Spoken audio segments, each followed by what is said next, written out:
Olá, muito boa noite. Dentro de alguns minutos, eu e o Cássio Lambert, que aqui já está, estaremos iniciando a nossa palestra virtual ao vivo sobre o tema suicídio. Precisamos falar sobre o assunto. Eu queria, antes de passar para o Cássio, falar algumas coisas, mas o melhor, eu vou apresentar aqui o Cássio. O Cássio, como muitos já o conhecem, muitos já sabem, é o atual presidente do Centro União Espírita Jundiaense, é o atual presidente da USE, União das Sociedades Espíritas Intermunicipal de Jundiaí, e é palestrante, está há muito tempo na doutrina, ele ministra cursos, e ele está aqui como nosso convidado para falar sobre esse tema que entendemos tão interessante e está muito bem preparado para isso. Cássio, fale aí o seu alô para o pessoal. Uma boa noite a todos vocês. Mais uma vez, obrigado, Beck, por estarmos juntos falando de um assunto extremamente importante, extremamente delicado, extremamente urgente. Pelas luzes da doutrina espírita, vamos, através das suas 3 estruturas básicas, conversar sobre esse assunto. Consolar, esclarecer e libertar. Então, vamos abranger esse assunto buscando as bases da doutrina espírita. Mais uma vez, meu muito obrigado a todos vocês que estão participando dessa live. Pessoal, nós vamos abrir para perguntas, mas queríamos que, se quiserem fazer as perguntas durante a explanação, pode fazer, nós vamos procurar manter aqui, mas vamos responder apenas no final. Primeiro, o Cássio vai explanar sobre os diversos assuntos, e depois, no final, responderemos as perguntas. Mas gostaríamos que perguntasse, fiquem à vontade, né? E vamos debater sobre esse assunto mesmo. Se a gente puder, com isso, levar informações para 1, para 2, para 10, que possa mudar o seu pensamento e manter a vida, manter o incentivo à vida, nós estamos muito felizes. É esse o nosso intuito. Nós dizemos que a vida é uma bênção que Deus nos dá, mas a vida nesse planeta de prova e expiação não é fácil, né? Eu falo que tem 1000 coisas a te incomodar, a te ferir, que acabam, às vezes, por tirando o seu incentivo, por tirando a sua motivação para continuar.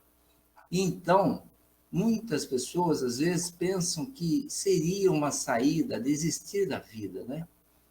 E é isso que nós queríamos colocar. Entendemos que a única saída que não pode ter é tentar sair da vida.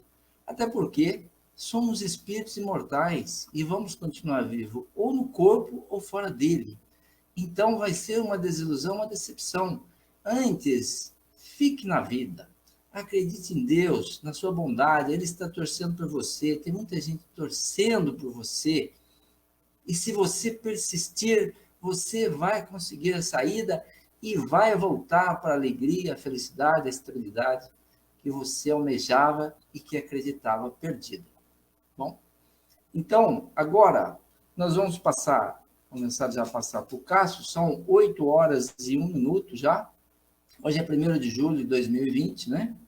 E nós vamos começar perguntando para o Cássio, Cássio, o homem ou a mulher tem o direito de dispor da própria vida? E vou fazer uma pergunta complementar, Cássio. O que é o suicídio? Boa noite a todos. Vamos lá, então. Vamos entender a estrutura da palavra suicídio. A palavra suicídio é uma palavra de origem latina. Vamos dividir em 2, ou em 2. Sui significa si mesmo. E sídio vem de uma palavra caedes, que significa ação de matar. Suicídio, então, significa morte a si mesmo. Então, o significado da palavra suicídio, essa palavra de origem latina, significa morte a si mesmo. É dispor da própria vida de forma voluntária, ok? Mas na resposta 944 do Livro dos Espíritos, vamos buscar alguns dados estatísticos. Por quê? Porque precisamos saber em que chão que nós estamos pisando. Qual é o tamanho do desafio que todos nós temos pela frente. Então, eu fui buscar esses dados na OMS, na Organização Mundial de Saúde. São dados defasados, são dados de 2015, e alguns dados são de 2019, mas a maior parte deles é de 2015. Mas são dados assustadores. Apesar de desatualizados, o número só cresceu de 2015 a 2019. E apesar de ser uma fonte confiável, uma fonte segura, nós sabemos que esses dados estão subestimados. O que significa isso, Vec? É que nem todo suicídio aparece como suicídio para a Organização Mundial de Saúde. Às vezes a pessoa provoca a própria morte, dispõe da vida por meios que não se caracterizam, num primeiro momento, como suicídio. Então, são dados de 2015, desatualizados e, infelizmente, subestimados. Mas, mesmo assim, já nos dá uma boa base para saber qual é o tamanho do desafio que todos nós temos nas mãos. Nós estamos percebendo que é um problema de ordem mundial, é um problema de saúde pública, é um problema que não está mais longe de nós, está muito mais perto do que nós podemos imaginar. E cada um de nós, de alguma forma, temos uma responsabilidade também sobre essa questão. Sim. Então, vamos lá. Vamos pegar os dados para a gente entender, começar a trabalhar dados. São estatísticas. 2015. A Organização Mundial da Saúde nos diz que mais de 800 mil óbitos por ano causa suicídio. Isso dá em torno de mais de 2.200 casos por dia. Veja, é muita coisa. Isso significa o quê? 92 óbitos por hora. Veja, é mais de 800 mil por ano, mais de 2.200, mais de 2.000 por dia no mundo, mais de 92 casos por hora. Um caso a cada 40 segundos. Veja, só por esses números a gente já começa a perceber qual é o tamanho do desafio que nós estamos. Mas são suicídios concretizados, ok? Então, quando nós falamos em suicídio, não existe tratamento, existe prevenção. Sim. O suicídio ele é prevenido, ele não é tratado. E a prevenção é a informação, quer dizer, a melhor forma da prevenção, no caso do suicídio, é a informação, mas é uma informação com seriedade, é uma informação com responsabilidade, é uma informação coerente, é uma informação que não busca o sensacionalismo, muito menos os detalhes particulares de cada caso. Então, todos os critérios que o tema exige. É um tema muito sério, muito delicado, muito difícil. Vai exigir muito tato, muita responsabilidade, muita coerência, muita caridade, muita empatia para se tratar sobre esse assunto. Não cabe nenhum tipo de brincadeira, nenhum tipo de piada, nenhum tipo de sensacionalismo ou os dados particulares de cada caso. E a mesma Organização Mundial da Saúde nos diz o seguinte, que existem 300 tentativas por hora de suicídio. Vejam, são 300 tentativas por hora. São 5 tentativas por minuto. É uma tentativa a cada 12 segundos. Vejam, olha os dados da Organização Mundial da Saúde de 2015. Mas um dado atualizado, diz que o suicídio hoje, 2019, já ocupa o segundo lugar de causa de morte no mundo. O primeiro são acidentes automobilísticos. O segundo caso, suicídio. O terceiro caso, doenças, principalmente a diabetes. E o terceiro caso são os conflitos armados. Olha, interessante. O suicídio, em 2015, estava em 5º lugar. Já pulou para o 2º lugar. Se não for prevenido, se não for informado, se não for discutida ações em conjunto, daqui a alguns anos já vai ser considerado o primeiro caso de morte no mundo. Olha que interessante, porque no caso dos acidentes automobilísticos. No caso das doenças, principalmente, existem campanhas, existe todo um processo de educação para se diminuir as taxas de mortalidade através dos acidentes automobilísticos ou das doenças. Suicídio não. Então, existem tabus, existem preconceitos, existe falta de informação, existe muita culpa, existe muita vergonha. Então, é uma situação extremamente delicada. E olha, essa mesma Organização Mundial da Saúde nos diz também que a cada caso de suicídio no mundo, de 5 a 10 pessoas ficam traumatizadas. Sim. São os familiares, são os amigos, são as pessoas mais próximas. Eles são chamados de sobreviventes. Olha que interessante. E essas pessoas vão levar meses, às vezes anos, para se recuperar. Vão precisar de tratamentos psicológicos, espirituais, para que elas possam voltar à sua rotina. Então, veja, a cada caso de suicídio no mundo, 5 a 10 pessoas ficam traumatizadas. Veja como são dados importantes, subestimados, mas já são assustadores. Cássio. Oi? E a gente sabe que a pessoa que é levada, você já falou aí, falta de informação, né? Falta de uma série de coisas, né? De preparo, mas a gente sabe que a maioria das vezes são levadas pela dor, por não saber lidar com a situação difícil. O que você tem a dizer, né? Com relação a isso aí? Então, Veste, voltando aos dados estatísticos, para você ter uma ideia, hoje a Índia está em primeiro lugar, a China em segundo lugar, os Estados Unidos em terceiro lugar, a Rússia em quarto lugar, o Japão em quinto lugar. Em números absolutos, o Brasil está em oitavo lugar. Então, você imagina o quanto que isso agrava o problema mundial. É um problema de saúde mundial, Sim. de saúde pública. Então, existem casos, muitos casos, muitas causas. Nós vamos falar aqui das principais. E olha que interessante, Beck. Nos meios religiosos, ou no meio religioso, a ideação suicida também é alta. Olha interessante. Poxa vida. A religião, a espiritualidade, a religiosidade, que são fatores protetivos,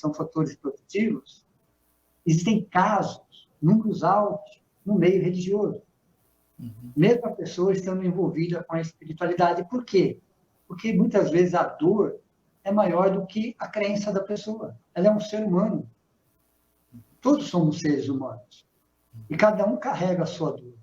Então, às vezes, o rótulo religioso, muitas vezes, não é suficiente para que a pessoa suporte a dor. Olha, interessante. O suicida não quer acabar com a vida. Ele quer eliminar a dor. Sim. Toda pessoa que tenta se matar, no fundo, ela tem fome de viver. Olha, interessante. Sim. Então, existem muitos casos? Existem. No meios religiosos, sim. Principalmente naqueles meios ortodoxos, aqueles mais inflexíveis, aqueles mais tradicionais, onde muitas vezes a culpa a pessoa não suporta, e ela acaba, de repente, tomando essa iniciativa. Suicídio, velho, apesar de ser um ato consciente, suicídio não é escolha. Olha, interessante, é um ato consciente, mas o suicídio não é escolha. A pessoa não está tentando matar a vida, ela está tentando eliminar a dor que a consome. É diferente. Então, o suicídio é sintoma de gravidade de uma doença. Esse é o conceito. Suicídio é sintoma de gravidade de uma doença. Mas 90% daqueles que tomaram esse caminho, 90%, quer dizer, de cada 10, 9 poderia ser revertido. Existe tratamento. Eram pessoas que já davam sinais nesse sentido, que precisavam, de alguma forma, de um tratamento, de uma atenção, Então, 90% dos casos poderiam ser revertidos. Por isso que ele não é tratado, ele é prevenido. E aonde está a prevenção do suicídio? Na informação. Nós precisamos conversar, precisamos nos informar, precisamos buscar os dados, precisamos conhecer quais são os fatores protetivos, pelo menos os principais, quais são as principais causas. Hoje, a mesma Organização Mundial da Saúde, ela nos traz um dado, dizendo que a depressão, veja, a depressão é a primeira e a principal causa de suicídio no mundo. Então, quero saber qual é a principal e a primeira? É a depressão.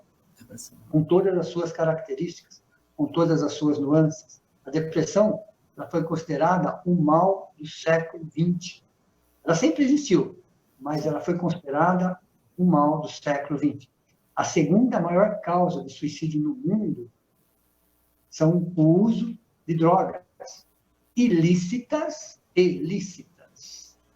Então, o consumo de drogas ilícitas, e quando eu falo lícitas, eu estou me referindo principalmente ao álcool, sim, é a segunda maior causa de suicídio no mundo.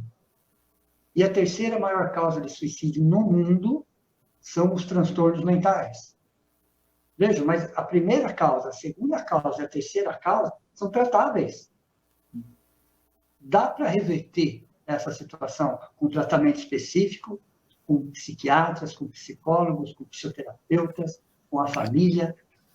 Então, essas três causas, hoje, elas consomem a vida das pessoas. Elas simplesmente... Eu acho que sair, Cássio, também, falar nesse momento, que evidentemente são as causas, e tem a falta de alguma coisa a mais, né, que tira a pessoa do materialismo, né, que tira a pessoa dessa coisa que acha que a vida está toda aqui, que tem que viver a vida na sua plenitude, senão vai passar a vida e não viveu, né? E a gente sabe que não é assim que funciona, né? A gente tem que ter alguma coisa a mais, acreditar no futuro, né? Em alguma coisa além dessa vida, né? Poderíamos dizer também, velho, que o materialismo é a segunda maior causa de suicídio no mundo. O materialismo. A falta de perspectiva, a falta de sentido para a vida, o desencanto, o desalento, né, com a própria vida e todas as suas leis. Então, existe um processo chamado assim, processo de morrência. Olha, interessante. O que é o processo de morrência?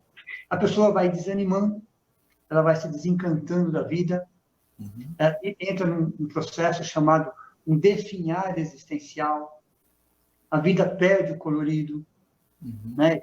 Os índices que a mídia nos traz são índices alarmantes. Então, a pessoa vai ingerindo essas informações e ela vai perdendo o sentido da vida. Veja, ela perdeu a referência de si mesma. O suicídio é como se a pessoa perdesse o endereço de si mesma. Perfeito. Então, o materialismo hoje é a segunda maior causa de suicídio no mundo. E o primeiro é a falta do sentido para a vida. Por exemplo, de onde nós viemos? O que nós estamos fazendo aqui? Para onde nós vamos? Qual é o sentido da vida? Então, quando nós vamos buscar essas informações, nós vamos entendendo que são fatores protetivos. Quando nós nos envolvemos só com a matéria, só com a rotina, só com o dia a dia, só com aquilo que os nossos 5 sentidos conseguem perceber, a vida vai perdendo o colorido. Chama-se materialismo. Então, a vida passa a ter só 5 sentidos. Mas a vida tem muito mais do que os 5 sentidos básicos ou fisiológicos. Então, o suicídio, muitas vezes, ele nos traz um sinal de alerta para a humanidade toda, para perceber o que está acontecendo conosco, o que está acontecendo com a nossa família. O suicídio é considerado uma endemia. Veja, que é uma endemia, diferente de uma pandemia. Nós estamos vivendo uma pandemia. O que é uma pandemia? É algo que começa, nós estamos vivendo, teoricamente falando, estamos na metade de uma pandemia, teoricamente. Ela começa, ela tem o seu pico, e o seu declínio. Então, às vezes, ela dura 3 meses, 6 meses, 1 ano, 5 anos, mas a pandemia tem começo, meio e fim. Okay? E dá para você medir pelo tempo cronológico. Uma endemia, o suicídio é uma endemia, acontece a todo lugar e a toda hora. Então, a diferença entre pandemia e endemia é que a endemia acontece em todos os lugares, com todas as pessoas, a todas as horas. Então, independente se é primeiro mundo, segundo mundo, terceiro mundo, classe social, o suicídio acontece no mundo todo. Acontece, e principalmente, às vezes, em países muito bem estruturados economicamente. Sim, com certeza. Forte. E lá também os níveis de suicídio são altos. Então, Cássio, oi? Eu queria dizer uma coisa que depois, provavelmente, eu estou interrompendo você, mas que você não vai perder o fio da meada aí, não. Sim. O que eu entendo é assim, às vezes a pessoa, ela segue o materialismo de uma forma muito cega, né? E esquece que, às vezes, ele pode conviver com as outras coisas sem deixar de fazer exatamente o que ele faz. Ele gosta de cultura do corpo, ele gosta do consumir, mas ele tem que colocar alguma coisa na sua vida, um pouco de espiritualidade, um pouco de abstração, sei lá, um pouco de arte, um pouco de meditação, alguma coisa que interaja com o que ele faz sem deixar de fazer aquilo, né? Porque a pessoa, às vezes, não quer fugir daquilo que faz de forma nenhuma, né? A pessoa tem que ter uma válvula de escape, um ponto de referência, né? Sim. Eu vou fazer uma analogia aqui agora, né? Tem muito, é um símbolo, todos nós conhecemos esse símbolo. E ele tem muito significado. Eu vou falar só um para você, dentro daquilo que você disse agora. A cruz de Jesus. Você tem 2 traves. Você tem a trave vertical e a trave horizontal. Perceba que a trave vertical, ela tem uma base. Okay? Ela está enterrada, ela está fixa. Essa é a trave vertical. E nós temos a trave horizontal. A nossa essência, a nossa espiritualidade é a trave vertical, que tem que ser maior do que a trave horizontal. Perfeito. A nossa materialidade, nosso consumo, viver em sociedade, estar encarnado, aproveitar a vida no que ela pode nos oferecer de melhor, ela tem que ser sempre a trave horizontal. A parte menor, né? A parte menor. Se a parte menor, o horizontal, a trave horizontal for maior que a trave vertical, o que vai acontecer com essa cruz? Ela vai tombar. Ela vai desequilibrar. Então, muitas vezes, o materialismo faz com que a trave horizontal fique muito maior do que a trave vertical. E por mais que ela esteja fixa, ela vai desequilibrar e vai cair. Então, podemos viver na matéria? Podemos usufruir o que tem de bom na matéria? Claro que sim, evidente que sim. Mas a trave vertical chama-se espiritualidade, chama-se alma, chama-se essência, e não é material. Então, às vezes, através dessa analogia, as pessoas percebem, tá, eu sou um ser, estou encarnado, preciso da matéria, gosto de conforto, como todos nós gostamos, porém, eu sou um ser imaterial, essencialmente espiritual. Então, os meus valores precisam ser maiores do que os valores materiais. Então, o materialismo ele acaba levando ao suicídio porque a trave horizontal ficou maior. Eu falo assim, às vezes a pessoa, hoje a própria mídia, né, a própria vida leva, às vezes, a confortos, prega o conforto, prega a cultura do corpo, prega a descontração, né? E muitas vezes a pessoa foge muito disso. Eu falo que independente da religião, às vezes tem uma avózinha, tem uma mãe que faz lá suas preces, que vai no seu culto, né? A pessoa se deixar pelo menos um pouquinho, né? Fazer isso também, ir lá acompanhar a mãe, acompanhar a avózinha, para fazer pelo menos alguma coisa. Eu acho que tendo alguma coisa começa a fazer diferença, né? Você disse que até deveria ser maior do que o material, né? Mas eu acho que pelo menos alguma coisa já faria diferença, né? Com certeza, com certeza. Porque, veja, Beck, quando se fala em suicídio também, nós vamos entender que hoje acontece com crianças, com todas as faixas etárias. Então, ela não é exclusiva de uma determinada faixa etária, de um determinado problema ou situação. Nós percebemos jovens, com 10, 15, 18 anos, adolescentes, Sim. cometendo suicídio. Então, cada grupo tem a sua característica, cada grupo tem a sua necessidade, cada grupo precisa ser acolhido de forma diferente. Né? O que a Organização Mundial da Saúde nos traz também, que a incidência, né, do índice de suicídio entre os homens é muito maior do que entre as mulheres. A relação é quase de 3,5 para 1. Significa que a cada 10 mulheres que cometem suicídio, 35 homens estão se suicidando. Mas as mulheres tentam muito mais. Os homens concretizam muito mais. Então, cada grupo, cada faixa etária tem as suas razões, tem os seus motivos. Mas, no fundo, é essa falta de sentido da vida. Uhum. Então, é um problema grave, gravíssimo. Precisamos de fatores protetivos, precisamos dar um colorido diferente para a nossa vida, precisamos.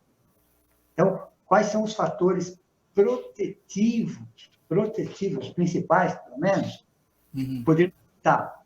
Primeiro, vamos entender que a cada 10 pessoas que acabam se suicidando, 9 poderiam ser tratadas, acolhidas e amparadas. Dava para reverter 90% dos casos. Alguns casos mais graves, com internação, com medicação, para cuidar da patologia de base, mas 90% dos casos, as pessoas deram sinais.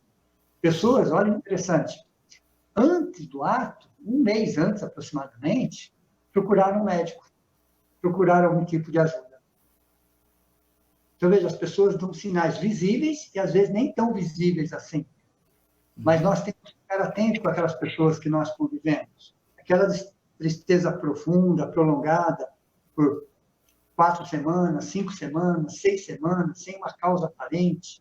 A gente percebe que a pessoa vai se definhando, ela vai se encolhendo, ela vai se isolando, ela vai deixando de fazer aquilo que para ela tem algum sentido. Veja, nós temos que ficar atentos a esses sinais. Então, quais são os fatores protetivos? Sabendo que o suicídio não é tratado, mas ele é prevenido. E são muitos fatores que podem levar uma pessoa ao suicídio. Ok? Mas quais são os principais fatores protetivos? Olha que interessante. Quem são as pessoas que nós nos importamos? Qual é o significado dessas pessoas na nossa vida? Não são as pessoas que se preocupam conosco, não, é o contrário. Quem são as pessoas que convivem comigo, mas que fazem muito sentido na minha vida? Às vezes é um neto, é um irmão, é um filho, é um pai, é um amigo, não importa. Um dos principais fatores protetivos do suicídio são os vínculos afetivos. Os vínculos afetivos. Ele está em primeiro lugar. Quais são aquelas pessoas, que nós nos importamos, que nós nos preocupamos com elas? Esse fato de nos preocupar com alguém, de ajudar alguém, de amparar alguém, isso é um fator protetivo, isso é um alimento da nossa alma. Quer dizer, eu não preciso exatamente ser amado, mas eu preciso amar alguém. Eu preciso me dedicar a alguém. Ser amado, muitas vezes, é uma consequência. Mas é uma necessidade eu cuidar de alguém, eu me preocupar de alguém. Eu fortalecer, eu ajudar alguém. Então, o vínculo afetivo, Beck, é o principal fator protetivo no caso do suicídio. Segundo, eu vou chamar de espiritualidade. Oi? Antes de passar, eu estou lembrando aqui uma passagem do Chico Xavier, nosso querido Chico, que ele dizia que a gente deve agradecer as pessoas que se preocupam conosco, que nos ligam perguntando como está, que quer saber se está tudo bem, né? A gente sabe que isso faz toda uma diferença, né? Quantas vezes a gente está solitário em casa e fica sentindo falta de uma ligação, de uma atenção, não é verdade? Então, o Chico dizia já mostrava que é muito importante isso, né? Devemos agradecer quem se liga, quem se preocupa com a gente, quem pergunta da gente, né? Sim, sim. Não é isso? Mas muitas vezes, temos que agradecer sempre essas pessoas. Mas muitas vezes nós temos que ser aquela pessoa que liga, que manda mensagem, que manda um Sim. abraço. Né? Então, é muito bom receber. Mas no caso do suicídio, no caso do nosso espírito, da nossa alma, da nossa essência, é muito mais dar do que receber. Aliás, nós aproveitando, né? Quando Deus nos criou, bilhões de anos atrás, ele criou uma situação para todos os seus filhos. Para todos os seus filhos. Porque o nosso corpo físico, para se manter saudável, nós precisamos de alimento. Tudo que passar pelo sistema digestório e respiratório mantém um corpo físico saudável. Nós temos um corpo espiritual, que também é um corpo físico, que também precisa de um tipo de energia para se manter saudável. Mas é uma energia material também, diferente da do corpo físico, mas é um tipo de energia captada pelos centros de força, ou chakras, mas que são energias. A pergunta é, e o espírito? E a essência? E a centelha? E a fagulha? O que ela precisa para se manter saudável?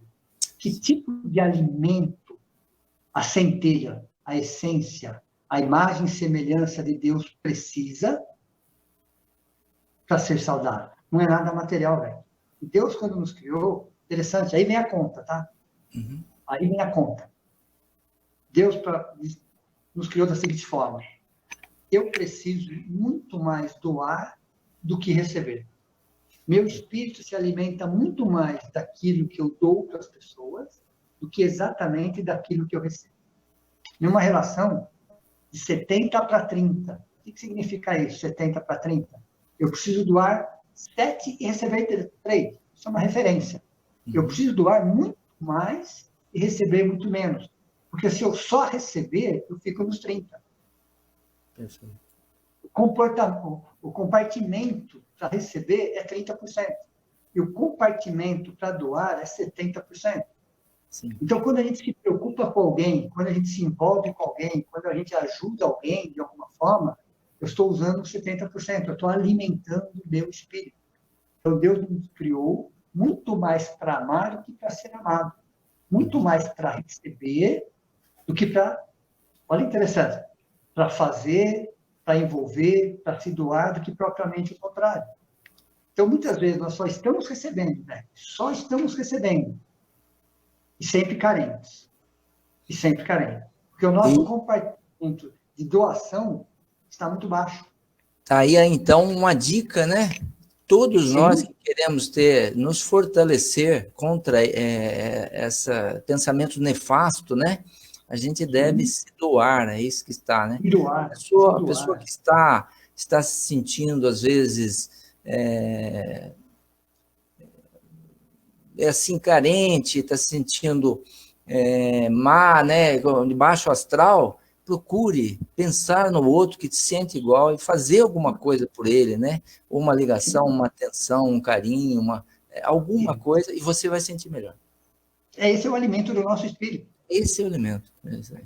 Né? Deus nos criou muito mais para doar, para envolver as pessoas, para ajudar as pessoas, do que o contrário.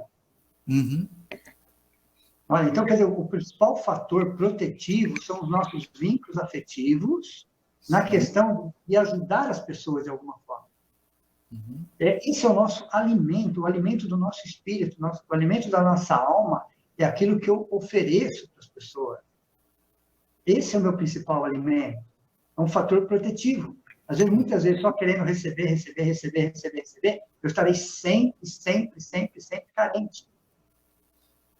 Ô, Cássio, reforçando, você falou, explicou bem, eu vou reforçar mais também a importância da gente se preocupar com as pessoas que estão no nosso círculo de amizade, ou né, de proximidade, seja ele familiar, seja amigo, seja profissional, porque nós estamos ali, a gente pode perceber dessas pessoas comportamentos que já denotam uma falta de fé, uma depressão, algum pensamento nefasto no sentido, né, de negação. Então, eu acho que os que estão próximos, como você disse, tem que se preocupar com esse grupo, né, que pertence ao seu grupo, né? Sem dúvida, sem dúvida. Às vezes é uma ligação, às vezes é um sorriso, às vezes é um abraço, às vezes é uma cena de mão. Qualquer coisa que a gente se preocupe com o outro nos faz bem e ajuda o próximo. Ajuda o próximo. Com certeza. O segundo fator protetivo, sim, no caso do suicídio, que ajuda bastante, Beck, é você se envolver com a espiritualidade. Não exatamente ter uma religião, não é? Espiritualidade é muito mais do que você ter um rótulo religioso. Nada contra as religiões, claro, mas espiritualidade é um jeito de ser, é um jeito otimista de ser. É entender, por exemplo, que na nossa comunidade, no nosso bairro, no lugar no qual nós fomos chamados a viver, nós podemos fazer alguma coisa de positivo. É se envolver com uma casa assistencial, é doar um pouco do nosso tempo, da nossa atenção, às vezes até com ajuda material. Quando eu falo em espiritualidade, é a gente ser humano, ajudando outros seres humanos, se envolvendo em casas assistenciais, doando um pouco do nosso tempo, da nossa atenção, às vezes dos valores materiais também, por que não? Para que a gente possa melhorar a qualidade de vida do nosso bairro, da nossa cidade, das casas assistenciais que estão à nossa volta. Então, esse é o segundo fator protetivo. Olha, o primeiro são os vínculos afetivos. O segundo é se envolver com o melhor do ser humano. O melhor do ser humano. Porque nós estamos encarnados para aprendermos a ser seres humanos. Aqui não é uma escola de anjo, é uma escola de seres humanos, que ainda nós não somos. O que você quis dizer é mais ou menos isso. Você se sente bem fazendo o outro ficar bem, mais ou menos. Exato. Né? Então, fazer o bem nos faz bem. Nos faz bem. Ok? E o terceiro fator protetivo é usar de empatia. O que é usar de empatia? É dar atenção para as pessoas, é ouvir as pessoas, é envolver as pessoas. São alguns minutos, é você olhar nos olhos, não é escutar as pessoas, é ouvir as pessoas. Qual é a diferença entre um e outro?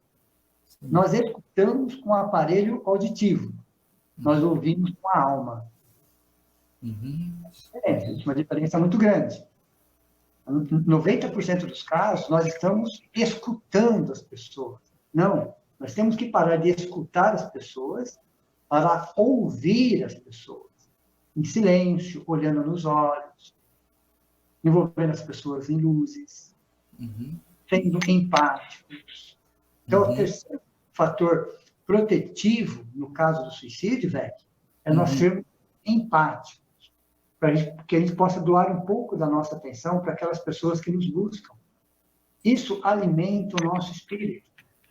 Isso e muitas vezes as pessoas precisam exatamente ser ouvidas, né? Não é simplesmente ser escutada, mas ouvidas. Só de você ouvir com atenção, com carinho, né? Com acolhimento, você faz um bem muito grande, né? Exato. Nas casas espíritas, na maioria, pelo menos, nós temos um trabalho chamado atendimento fraterno. A maioria das casas espíritas, também com outros nomes, né? Mas o atendimento fraterno acho que é o mais conhecido. O certo, não que esteja errado, claro que não está, mas se a gente mudasse esse nome para acolhimento fraterno. Acolhimento fraterno. Acolhimento fraterno. Não que estivesse errado o atendimento fraterno, não, mas acolher as pessoas. Vê? Pessoas se sentirem acolhidas, envolvidas, saber que tem alguém ali para ouvi-las. Simplesmente para que elas possam desabafar, para que elas possam chorar, para que ela possa, de alguma forma, abrir o coração. São fatores protetivos para ela e para nós. Para nós, claro. Para ela e para nós. Então, o suicídio acontece num momento crítico da sociedade, para que a gente possa entender que nós só temos uma vida, milhares de existências. A vida é eterna. No começo, claro, não terá um fim, mas nós só temos uma vida, nós temos milhões de existências. Essa é uma delas. O suicídio não está muito envolvido com a personalidade transitória. Todos nós temos uma personalidade transitória, mas está se tratando da individualidade. Veja, nós somos uma individualidade revestida de personalidade. Suicídio está trabalhando na individualidade, não a personalidade. Porque nós já tivemos dezenas de personalidades, teremos mais algumas dezenas de personalidades, ou centenas, mas eu estou falando aqui da individualidade, não da personalidade. Então, a vida é uma só. Sem dúvida nenhuma que o suicídio é um problema de saúde pública, está nos atingindo de perto, de frente, com pessoas muito próximas de nós. Então, é um momento da gente começar a refletir, conversar sobre esse assunto. E como que a doutrina espírita, velho? Como que a doutrina espírita vê essa situação? Okay? Primeiro, vamos entender que é o suicídio direto, ou consciente. A pessoa atentou contra a própria existência. Ok? A doutrina espírita, ela começa no fenômeno morte. Até o fenômeno morte, todas as religiões, filosofias espiritualistas, falam praticamente a mesma coisa. A doutrina espírita, ela começa no fenômeno morte, explicando para nós, através de relato, através de milhares de livros, o que é a vida após a morte do corpo físico. Que é uma continuidade natural da vida no corpo físico. Sim. Não acontece nada de extraordinário. Você continua sendo a mesma pessoa, nem mais nem menos. Sim. Ok? A dor continua a mesma. A alegria continua a mesma. Então, a primeira grande decepção do suicida, isso acontece aí 10, 15 segundos após o ato, ele percebe que ele continua vivo. Sim. Ele percebe, ele sente que ele continua vivo e a dor continua dentro dele. Porque a dor não estava no corpo. A dor estava no coração dele. Então, o fator arrependimento. Veja, arrependimento. A primeira situação que o suicida percebe logo após o ato. A segunda, ele começa a perceber a dor dos seus entes queridos, daqueles que eu chamei de sobreviventes. Sim. De 5 a 10 pessoas ficam gravemente traumatizadas, vão precisar de auxílio, vão precisar de ajuda, vão precisar de medicação, vai levar anos para que elas possam se recuperar. É um misto de sentimento, de raiva, de ódio, de culpa, né, de inconformação. Então, o primeiro é o arrependimento, o segundo é a dor que ele causou nos seus entes queridos. Então, essa segunda consequência. Sim. A terceira consequência, naquele momento, é a dificuldade que ele vai ter, velho, de se desvencilhar do corpo físico. Sim. Porque o corpo físico ainda tem fluido vital. Sim. Esse é um grave, muito grave. Né? E o espírito, a alma, ela ainda está vinculada ao corpo físico devido ao fluido vital. Isso vai levar algumas horas ou alguns dias. Ou anos. Ou anos. Veja, então, a terceira grande dificuldade é o desvencilhamento do corpo físico. E o quarto, Vec, as marcas no corpo espiritual. Sim. Veja, então, todo ato de suicídio marca não somente o nosso corpo físico, mas principalmente o nosso corpo espiritual. Veja. E essas marcas, elas precisam ser tratadas, cuidadas. São marcas. Veja, todo ato gera traços e consequências.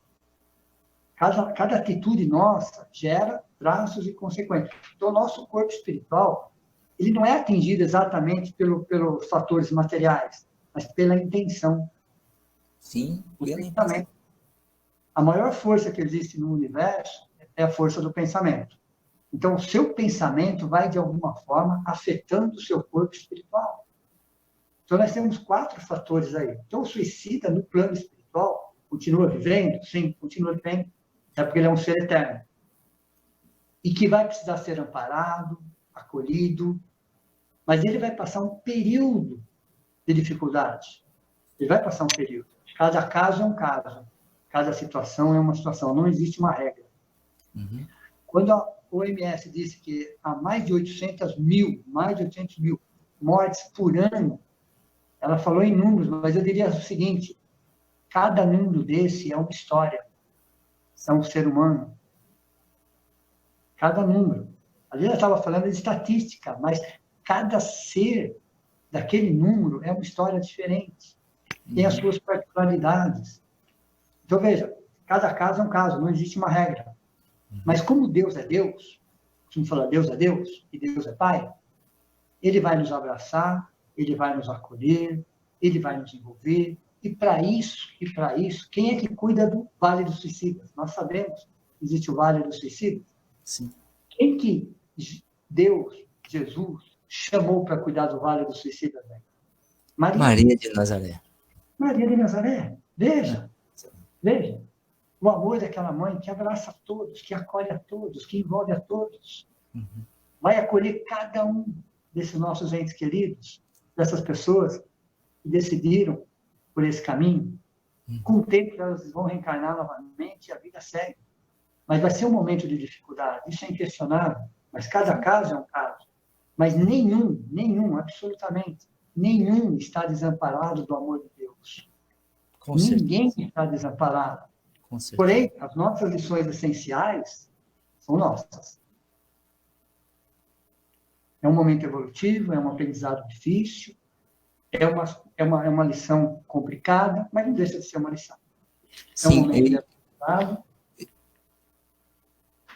Eu queria falar realmente, Deus não desampara ninguém, e mesmo aquele que partiu dessa vida pelo ato impensado do suicídio, ele vai se restabelecer e às vezes até muito rápido, né?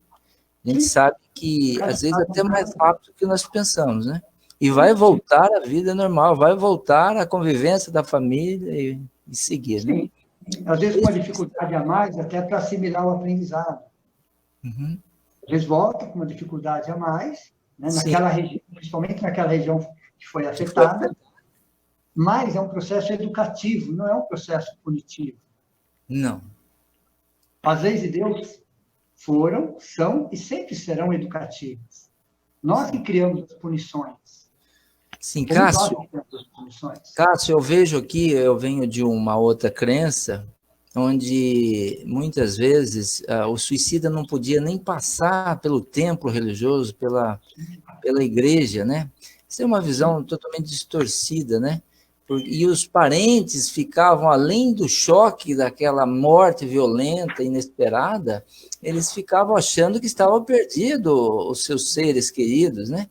Mas não, né? O Espiritismo vem mostrar exatamente o contrário, né? Deus é bom, Deus vai restabelecê-lo e voltar de novo à luta, vai ter oportunidade de viver, e através da reencarnação, né? Evidentemente, trazendo as marcas daquele erro que fez, né? Agravando um pouco mais, como você disse, né? Outro detalhe interessante, né? É como nós não estamos desamparados, né? Uhum. Em 1962, né? Algumas décadas, um grupo de espíritas, em 1962, não exatamente fizeram em nome da doutrina espírita, mas era um grupo de espíritos, vale a pena lembrar, criaram algo que todos nós conhecemos, chamado CVV, Centro de Valorização à Vida. Muito bom. Olha, interessante, um grupo de espíritas, ou de espíritos, né, ou de seres humanos, que reencarnam com essa missão, com esse objetivo, com esse grande desafio, isso em 1962. E já faz um bom até 2018, tempo, né? Eles já tinham recebido, veja, até 2018, mais de 1 milhão de ligações. Quantos casos revertidos? Nossa. Que alguém ligou, que desabafou, que chorou. Veja, como nós nunca estamos desamparados. Né? Então, o CDB, agora nós temos o Setembro Amarelo, né? Desde 2015, o Setembro Amarelo, que é a prevenção contra o suicídio. Veja, olha a espiritualidade agindo. Ô, Cássio. Oi? E o CVV está ativo ainda, né? Claro. E a todo vapor. Então, é bom o pessoal saber, pessoal, se tiver, quem precisar de um socorro, de uma conversa, né? Se tiver sentindo que está cedendo alguma coisa, que está se enfraquecendo nos seus propósitos de manter a sua vida, liga para o CVV. Eu não tenho um número, mas é um número fixo? É um número fixo, é fácil de encontrar. Não tem É problema. fácil de encontrar, né? Seria bom se até se a gente pudesse deixar aqui, mas Sim. faça uso, pessoal. É como eu falo assim, é como o casal que está com dificuldade de se entender, né? E às vezes acha que não tem solução. Aí vai atrás de profissionais, né? Da ordem da psicologia, da psiquiatria. Às vezes uma conversa com informações bem dadas resolve o problema. Às vezes é questão fácil, né? Então, muitas vezes o CVV é a luz no fim do túnel ali, para trazer a pessoa de volta à vida. Vamos utilizar. Você tem o catolicismo, né, os nossos irmãos evangélicos, a doutrina espírita, né, o budismo, existem tantas formas de acolher, de abraçar, de envolver. Né? Eu não desamparo ninguém. Sim. Aqui o Carlos Retorno colocou aqui o nome. Obrigado, Carlos. Ele está dizendo aqui que o CVV é 188. Então, Perfeito, perfeito. Ó, memoriza o número aí, 188. Ô, Cássio, já que deu uma paradinha, deixa eu avisar o pessoal, está tendo bastante gente acompanhando a nossa explanação aqui, muito boa, sinal, né? Por sinal. E eu quero dizer que pode fazer as perguntas. Já estão chegando algumas perguntas aqui. Eu não sei se você Sim, quer. Pode responder já. Pode colocar. Responder? Nós já estamos com 51 minutos no ar aqui. Então, vamos ver. E se alguém quiser perguntar. A primeira quem fez aqui, me parece que foi a Fátima Bergonce. Oi? Foi a Dalva. Então, a Fátima deve ter sido a segunda, tá? Você deve conhecer mais ou menos, né? Ela disse assim: como auxiliar aos que se fecham em si mesmos e não querem ajuda? E que a Neide até achou, a Neide Ritorno também achou que foi uma boa pergunta, eu também achei. Tem pessoas que não se abrem facilmente, né? Como fazer? Se tem alguma sugestão? Vamos lá, Vec. Primeiro que Deus não violenta convicções. A espiritualidade superior jamais vai impor arbítrios. Nunca na base da violência, da agressividade ou qualquer tipo de imposição. O que nós podemos fazer é tentar agir de forma direta, através de um diálogo fraterno, através de um envolvimento, né? deixar a pessoa à vontade para falar, mas que a pessoa perceba e sinta, né, que sempre existe alguém perto. Sim. O complicado do ser humano é quando ele percebe que ele está sozinho, que ele está isolado, que ele está esquecido. Então, a gente pode ajudar de forma direta, tentar um diálogo, podemos tentar ajudar de forma indireta. Okay? Mas o mais importante é essa pessoa que está fechada, né, como uma ostra, vamos dizer assim, né, isolada no mundo, ela perceber que tem gente por perto, e sempre pergunta, se preocupa, que você posso te ajudar em alguma coisa, né? De repente faz um agrado, a pessoa se sentir acolhida. Às vezes você não consegue entrar diretamente no assunto, a pessoa não se abre, mas se ela perceber que existe alguém preocupada com ela, que está ali por perto sempre, ela aos poucos ela vai desarmando. Sim. Aos poucos ela vai percebendo. Oi? E não podemos esquecer da prece. Quando não podemos fazer nada, certo? A prece sincera, a prece fervorosa, né? Pedindo para Deus, para os amigos espirituais, para os protetores interferirem, né? Conseguir achar uma brechinha, porque a pessoa precisa dar uma brecha também, né? Mas sempre a prece é importante. Ó, aqui tem a pergunta da Dalva, que foi a primeira que fez, Dalva Cristina Silva. Boa noite. Gostaria de saber se é tratado como suicídio quando uma criança de 3 anos, num descuido, pega a arma do pai e dá um tiro na própria cabeça. No desencarne, esse espírito vai para o Vale dos Suicidas ou, por ter desencarnado ainda criança, ele tem um acolhimento fraternal? É uma boa pergunta, hein? É uma pergunta... Primeiro vamos entender o seguinte, né? Por trás de toda criança de 1, 2, 5, 10, 15 anos, você tem um espírito milenar, isso é um fato. Okay? Porém, com 3 anos, ele não tem a consciência daquilo que ele está fazendo. Perfeito. Ele não tem o discernimento daquilo que ele está fazendo. Apesar de ser um espírito milenar, ele ainda está no processo reencarnatório. Nós sabemos que o processo reencarnatório, sua primeira fase, ele leva, em média, 7 anos. Sim. Então, você está com 3 anos, o processo de reencarnação ainda está se processando. É uma criança? Fisicamente falando. Sem discernimento, sem consciência, não sabendo exatamente o que está fazendo. Protegido pela sua ignorância, pelo seu momento. Cada caso é um caso, cada situação é uma situação, ok? Esse espírito desencarnando nessa fase, eles encarnam como criança. Ele está também em uma fase infantil, porque o processo de encarnação está em curso. Ele é acolhido, ele é amparado, mas pela falta de discernimento, de consciência, daquilo que estava fazendo, ele é tratado de uma forma diferente. Aliás, não existe uma regra. Cada caso é um caso, cada situação é uma situação. Todos somos acolhidos, todos somos resgatados, todos vão para o Vale dos Suicidas? Não, claro que não. Cada caso é um caso, cada situação é uma situação. O Vale dos Suicidas não é um local geográfico, é uma vibração. Quando milhares de seres, pensando daquela forma, sentindo daquela forma, se reúnem por uma questão de afinidade vibratória. Não é um local geográfico. Então, vamos chamar assim, essa criança, ela vai ser acolhida, vai ser amparada, e depois ele volta e reencarna de novo. Mas nesse processo infantil, os parâmetros são outros. Então, não é considerado suicídio, ok? Devido à falta de discernimento, ao seu momento evolutivo, à sua pouca idade, mas que é recolhido e amparado, isso é inquestionável. Sempre você tem... Com certeza também, Cássio, dentro do karma reencarnatório dela, talvez tenha um sentido isso que aconteceu, que escapa à nossa compreensão. Ela morrer por um tiro, por exemplo, né? Mesmo inconsciente. Eu costumo falar a palavra talvez, Beck, que é muito complicado a gente saber os mapas perispirituais das pessoas. É muito amplo, é muito complexo. Então, eu falo, talvez. Pode ser. É uma possibilidade. Cada ser humano é um universo à parte. Sim. Tem outra pergunta. Outra pergunta da Thelma Aparecida Tomazini Lopes.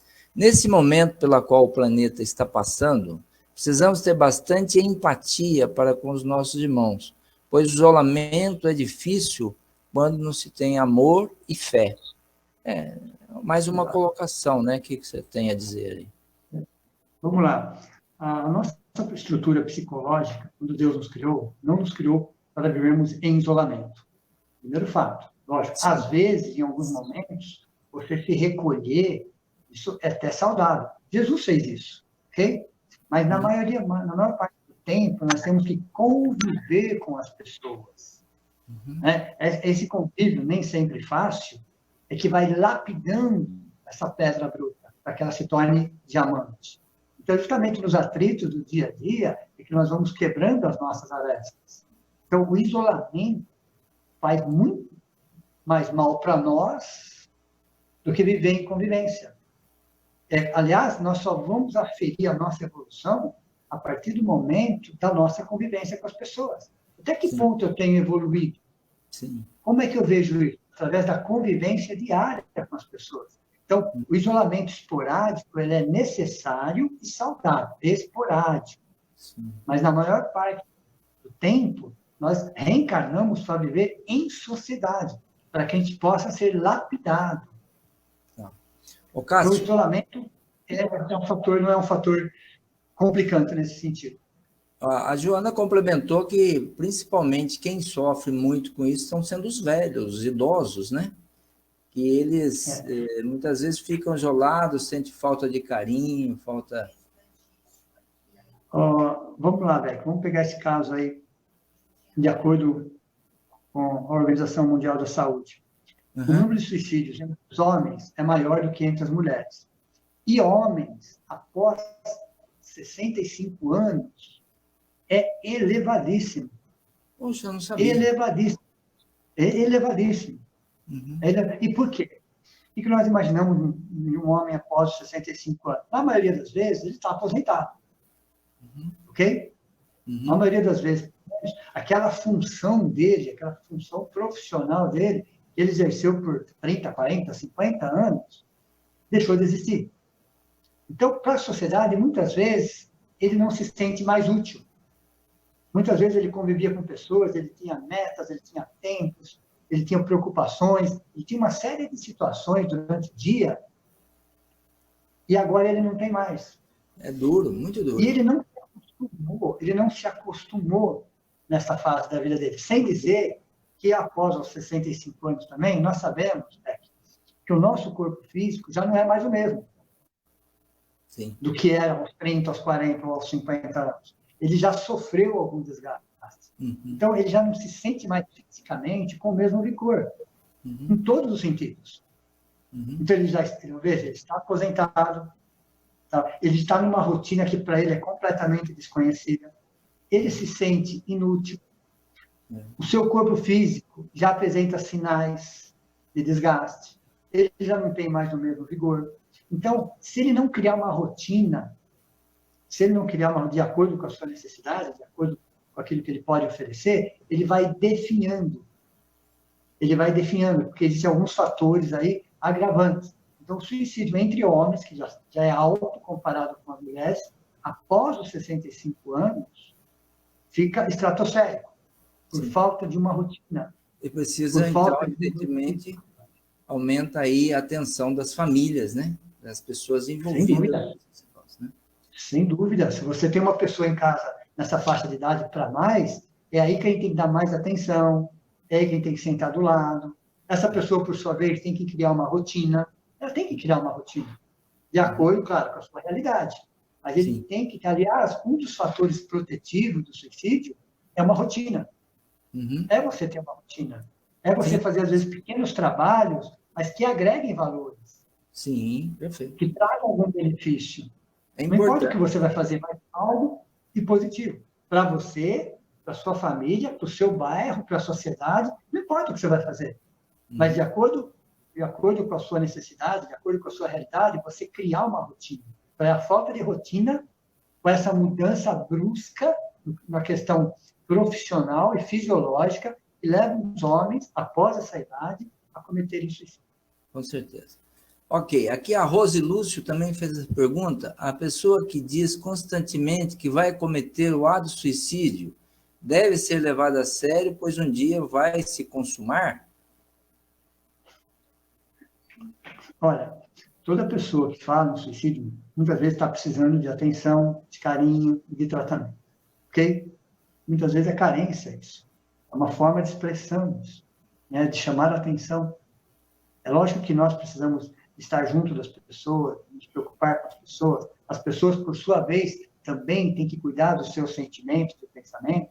Às vezes, um tratamento terapêutico, psicológico, que possa ouvir essas pessoas, ela criar uma rotina, ela dar um novo colorido à vida dela. Então, nós temos que ficar atentos, sim, claro, sempre, né? E tentar, na medida do possível, envolver essa pessoa e tentar retrabalhar esse pensamento da pessoa, mudando pequenos hábitos. São pequenas mudanças, não são grandes mudanças. Para que essa pessoa mude o foco. Então, temos que levar a sério, sempre. Mas, porém, é um trabalho em conjunto. Não queira você se responsabilizar 100% por aquilo, porque existe uma combinação de fatores. Ok. Mais uma pergunta. Thelma Aparecida Tomazini. Quem comete suicídio pode ser considerado corajoso ou covarde? Nem uma coisa, nem outra. É um ser humano que está com uma dor que não suporta dentro do peito. Nem corajoso, nem covarde. É um ser humano que, nesse momento, nesta fase, está com uma dor que, para ele, pelo menos, é insuportável. Ele não quer matar a vida. Ele quer eliminar a dor. A dor está insuportável. Então, ele não é questão de coragem, né, ou covardia. É uma pessoa que está precisando de ajuda. E muita ajuda. E não é só uma ajuda médica, mas é uma ajuda familiar também.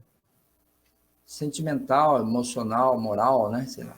Não cabe nenhum tipo de julgamento. Absolutamente. Não cabe se é corajoso, se é covardia. Não. É um ser humano que, nesse momento, está passou por uma dor que ele considerou insuportável. A dor, não a vida.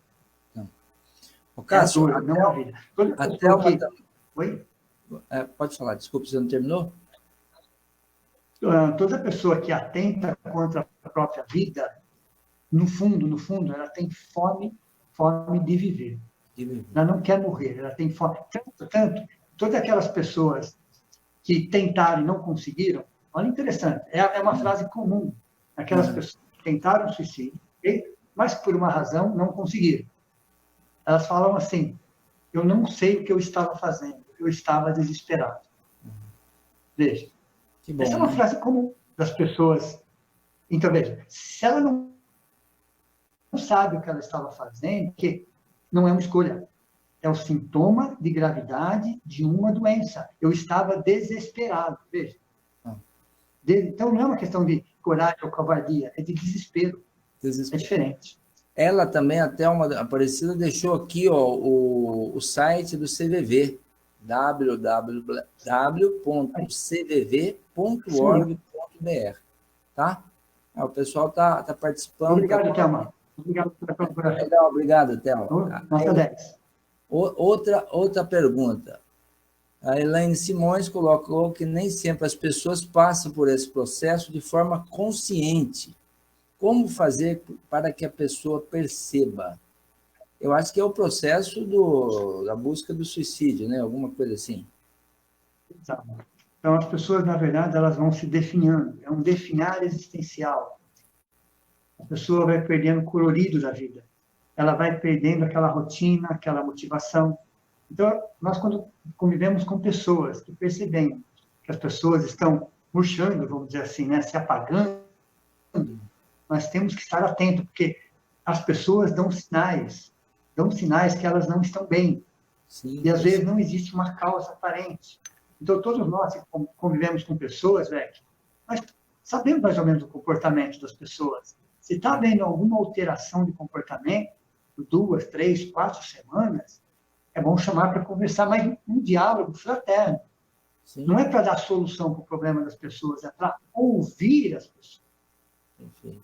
É para deixar que as pessoas desabafem, que as pessoas chorem, mas criar dentro dela uma certa motivação. E a principal motivação são vínculos afetivos. Sim. Essa é a principal motivação de qualquer ser humano. E precisa ver, Cássio, que às vezes a pessoa percebe isso da outra, mas fala, mas não deve ser nada.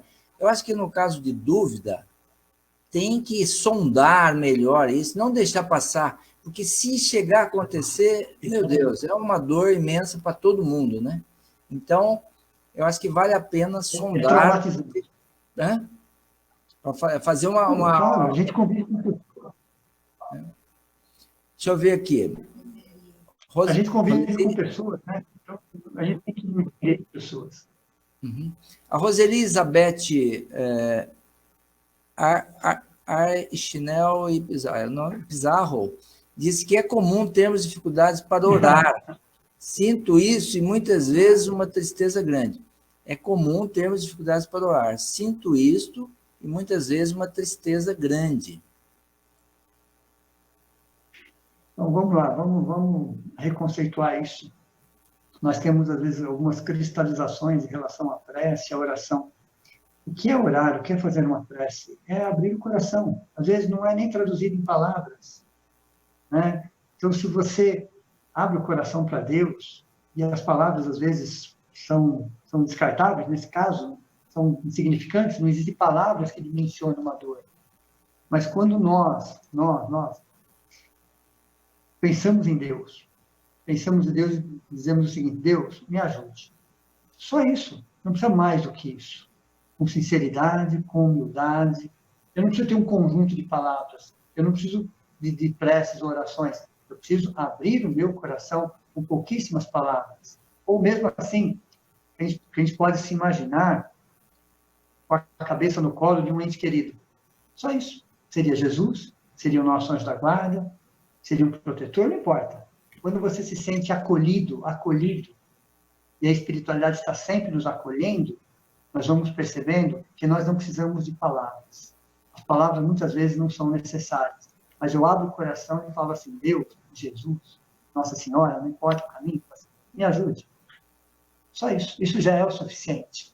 Então, não precisamos ter preocupação de fazer uma prece. pode também insistir também com uma oração, digo, que ela não conseguiu, uma leitura de um bom livro, né? Se você for espírita, tem a possibilidade de ir num centro também, ter um passe, né? Ouvir uma preleção, tudo isso pode ajudar também. O Antônio Marins faz uma pergunta que vale quase com mais uma palestra. Cássio, não precisa...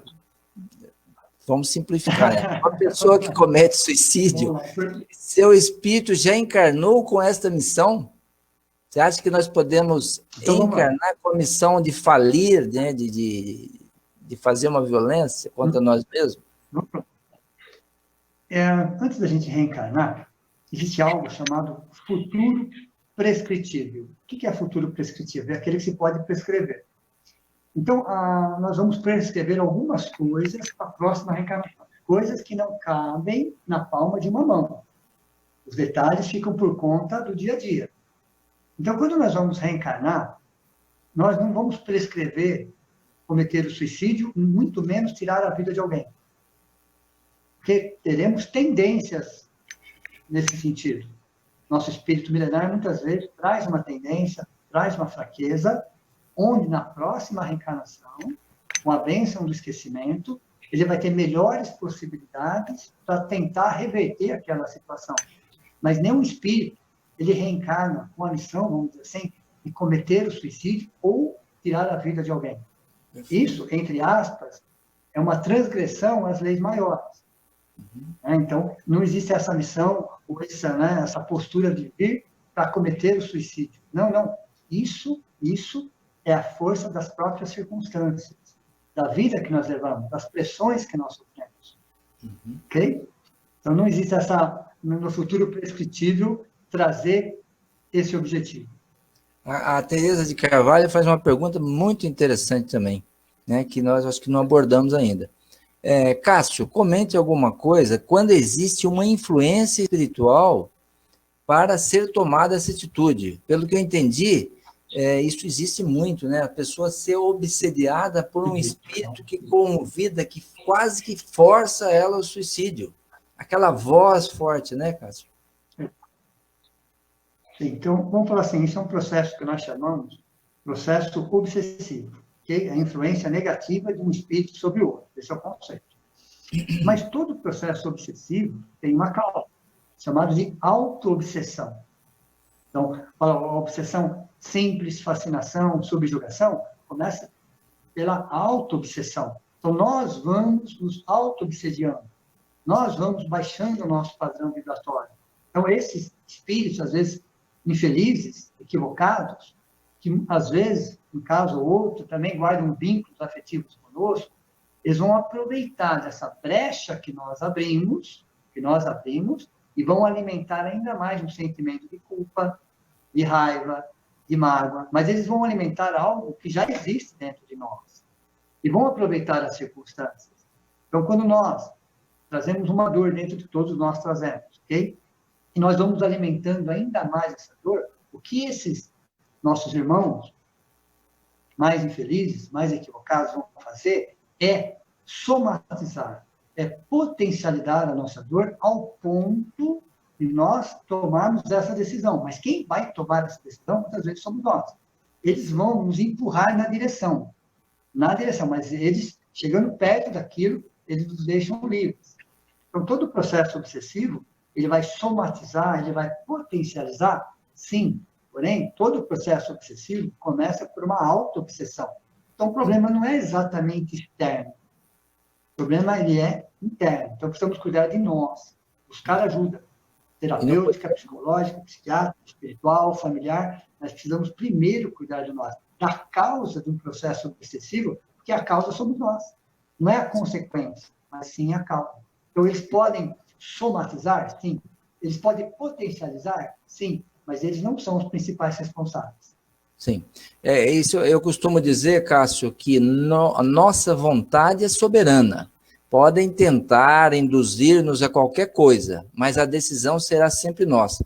Essa é uma questão grave que já foi levantada, que a pessoa poderia dizer que foi levada a um suicídio por uma obsessão. Aliás, ou então a um assassinato por uma obsessão. Veja bem, sempre a última vontade, como você falou, é dela. A vontade da pessoa é soberana, né? Isso aí a gente não pode deixar de passar. Tem mais perguntas, tá? E a Roseli, ela acha que acho que não soube se expressar direito, que ela tinha perguntado se é comum termos dificuldade por orar, sinto isto e muitas vezes uma tristeza grande. E ela colocou mais uma vez aqui, orar para os espíritos suicidas, não me fiz esclarecida. Então, ele está dizendo que tem dificuldade de orar para os espíritas suicidas, né? E não orar ela mesma.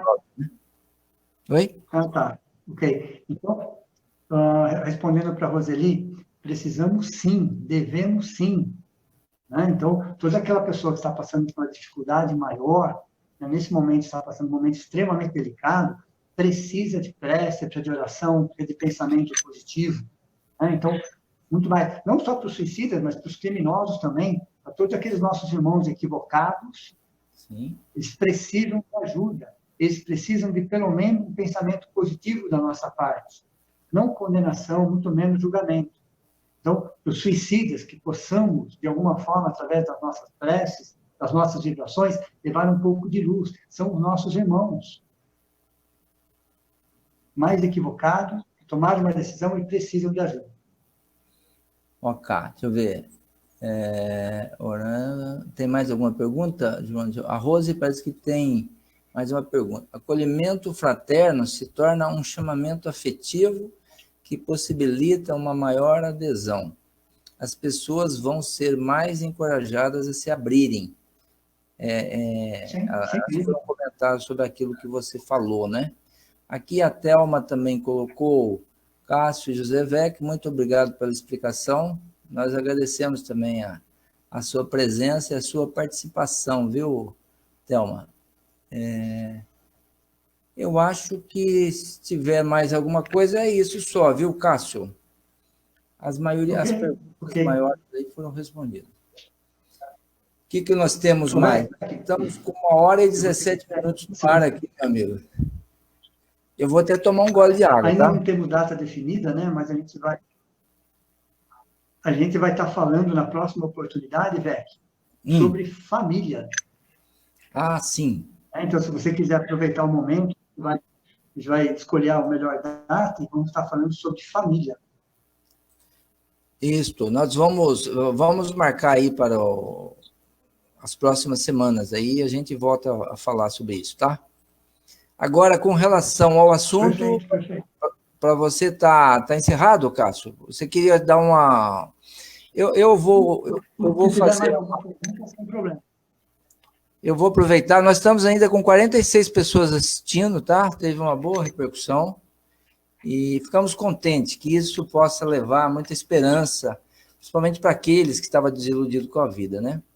E aí, Cássio, eu vou fazer uma pergunta aqui meio complexa, que eu tinha preparado ali, eu vou ver se a minha mente ajuda aqui com a iluminação da espiritualidade, que ela possa me ajudar.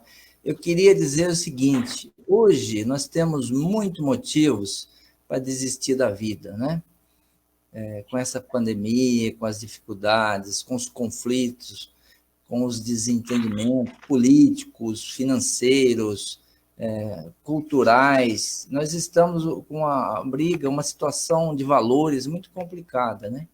Então, aquela pessoa, o que você diria, né, para aquela pessoa que perdeu o emprego, que vinha sustentando a família por ele, que tinha aquele convívio social, tinha aquela rotina que você falou, tá?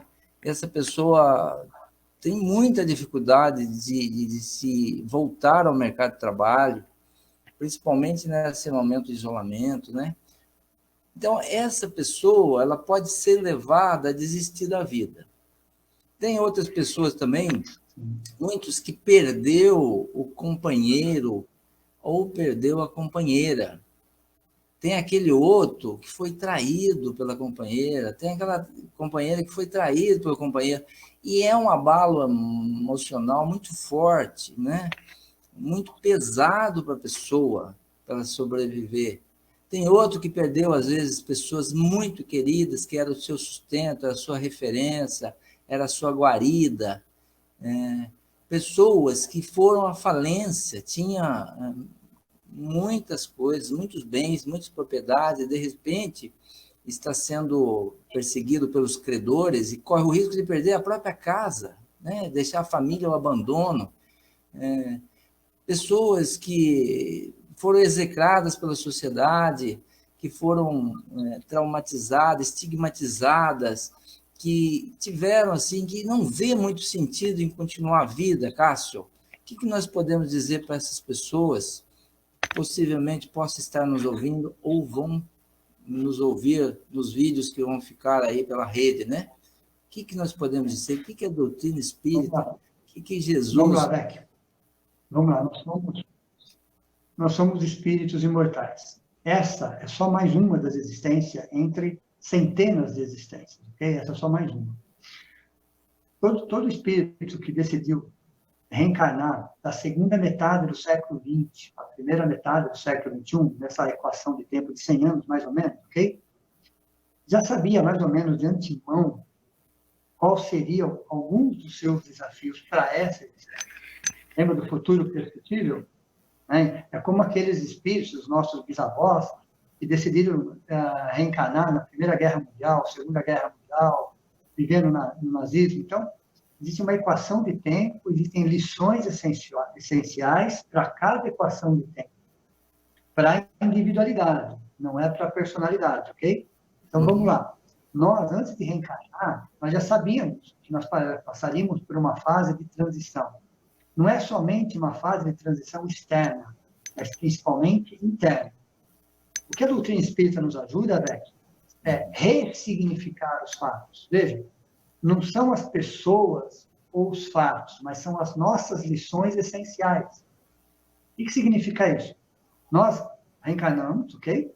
Nessa fase, nessa equação de tempo, para aprender algumas lições essenciais do nosso espírito, do nosso aprendizado como ser humano, para que a gente possa ressignificar valores, ressignificar conceitos, rever paradigmas. Okay? Mas nós, como espíritos rebeldes que somos no planeta de provas e expiações, nós somos inflexíveis, nós somos resistentes. Então, esses fatos acontecem justamente para quebrar um pouco dessa nossa resistência, para que a gente possa passar por um processo de introspecção, para que a gente possa se voltar para a nossa essência, para a nossa família, os verdadeiros valores.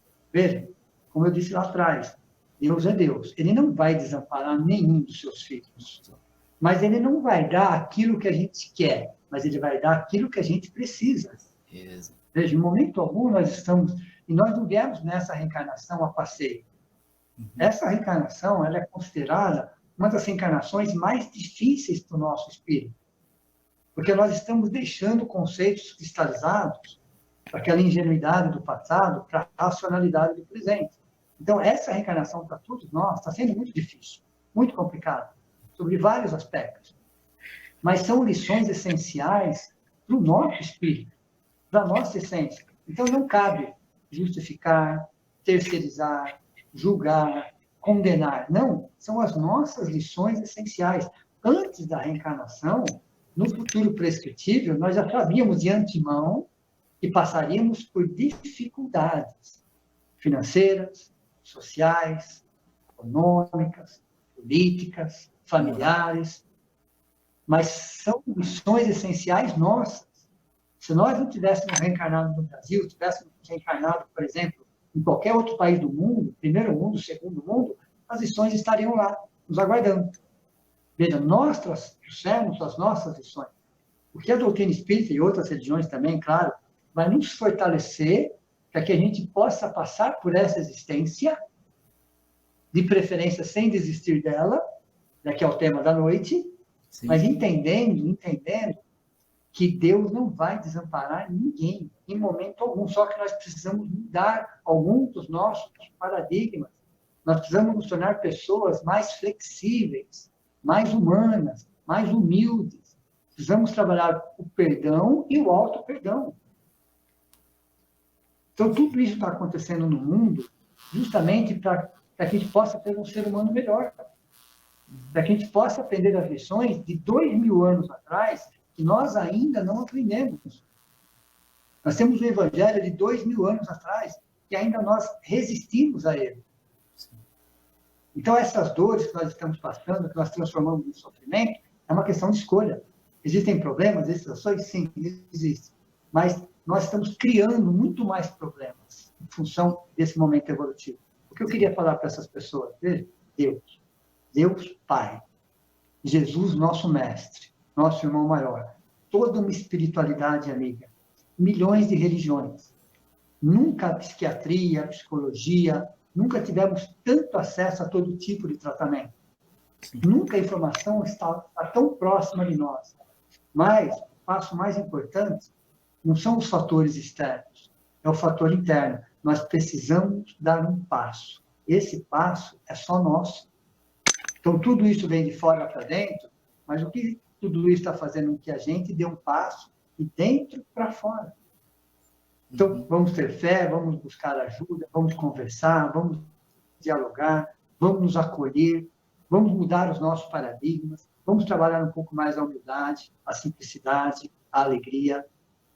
Então, essa lição que o mundo está passando hoje é uma lição que nos ajuda a ser seres humanos melhores, principalmente conosco mesmo. Nós somos nossos piores obsessores, nós somos nossos piores algozes. Nós precisamos entender o que acontece dentro da nós, da onde eu vim, o que eu estou fazendo aqui, para onde eu vou. Qual que é o sentido da vida? Quem são as pessoas que estão à minha volta? Quantos motivos que eu tenho para agradecer? Muito, muito, muito, muito. Então, nós temos que começar a aprender a trabalhar a gratidão dentro de nós também. Então, o que eu queria falar para essas pessoas, que eu estou falando para mim também, é trabalhar o quê? A gratidão. A gratidão pelas dificuldades, pelas pessoas. Por mais que a gente esteja passando por dificuldades, essas dificuldades estão aprimorando o nosso espírito. Nosso espírito eterno, imortal. Muito bom, Cássio. Eu também queria dizer que resistam da minha parte. Deus não coloca fardos pesados em ombros fracos. Se Ele te deu essa prova, se Ele te deu essa dificuldade, se Ele te deu esse sofrimento, é porque você tinha condição de vencer, de suportar e de aprender. Porque senão, Ele não te daria. É como o Cássio falou no começo, né? Deus é educativo, não é punitivo. Tudo que nós recebemos de dificuldades é para o nosso crescimento, é para o nosso bem, é para corrigir defeitos sérios que nos fizeram fazer muitos crimes, muitos erros no passado. Então, tenham força, tenham coragem, não deixem que o orgulho atrapalhe. Se você for perder tudo, materialmente falando, tiver que morar na rua, vá morar na rua, mas vá, não atente contra a vida, dê chance à vida e a vida vai responder e você vai ver que Deus, Ele vai valorizar a sua coragem no sentido de resistir, de manter a vida, porque a vida é um patrimônio que só a Deus compete tirar e só Deus tem a data certa de interromper. Não cabe a nós. Na semana passada, nós falamos sobre a eutanásia, exatamente a capacidade de não abreviar o sofrimento, não abreviar a morte, porque está na mão de Deus ao momento da morte. E esses momentos finais são importantíssimos. Então, que dirá, então, se nós tivermos uma vida inteira para frente, né? Muito mais ainda. Então, resistam, sejam fortes, e Deus vai recompensar todo o esforço que fizerem nesse sentido. Não vão deixar nenhum sem recompensa, sem ajuda, sem apoio, sem força para reconstruir e seguir adiante. Deixa o orgulho bobo de lado, deixa a vaidade. Se você errou e você teve coragem para errar, tenha coragem para enfrentar a vergonha que a sociedade pode cobrar de você, mas essa sociedade que quando você está no chão, ela vai lá e te pisa mais ainda. Então, você tem que ter consciência e responder para Deus, para o seu íntimo, para a sua consciência, não para a sociedade. É isso que nós temos a dizer. Muito obrigado a todos. Cássio, eu vou fazer uma precezinha rápida, nós já estamos há 1h30 praticamente no ar. Os telespectadores já devem estar, os nossos internautas já devem estar até cansados. Agradecemos aí a persistência, né? E eu vou fazer a prece e depois nós despedimos. Pode ser? Sim. Então vamos só levar o pensamento em Deus e agradecer por essa noite maravilhosa, por nós termos sido abençoados, por poder traduzir esse assunto, trazer esse assunto de uma forma clara, de uma forma concisa, de uma forma perceptível, entendível a tantas pessoas. E queremos pedir, Senhor, que traga frutos, que todas as pessoas que ouvirem, que refletirem sobre isso, se encham de coragem, entendam o valor da vida e lutem por ela, cada minuto, e entendam que o Senhor não está abandonando ninguém, e o Senhor vai valorizar cada resistência, cada persistência em continuar vivendo, mesmo em situações difíceis, de sofrimento, de dor, de falta de perspectiva. Senhor, traga para nós a consciência do espírito imortal, fazer que todos, Senhor, que estão encarnados aqui, envolvidos no materialismo, tenham uma fonte de luz e lembrem da condição de serem espíritos que não vão morrer, que vão manter a vida. Então, Senhor, que lembrem-se que tem que cuidar da vida e que não tem como sair da vida. Nós temos uma vida só, muitas existências. Nós vamos estar vivos de cá ou do mundo espiritual. Então, qualquer atentado para abreviar a vida é ilusório, não leva a nada e aumenta o sofrimento. Então, Senhor, nos ajude, nos reerga, nos dê a consciência, nos sustente, nos proteja e nos mantenham vivos, Senhor, para a vida, para a espiritualidade, para teu amor, para a tua luz, para a tua proteção. Acolha-nos todos, Senhor Jesus, na sua proteção bendita, que o seu amor, a sua paz, o seu equilíbrio, a sua esperança esteja em todos os nossos corações, em todos os lares, em todas as pessoas que nos ouvem.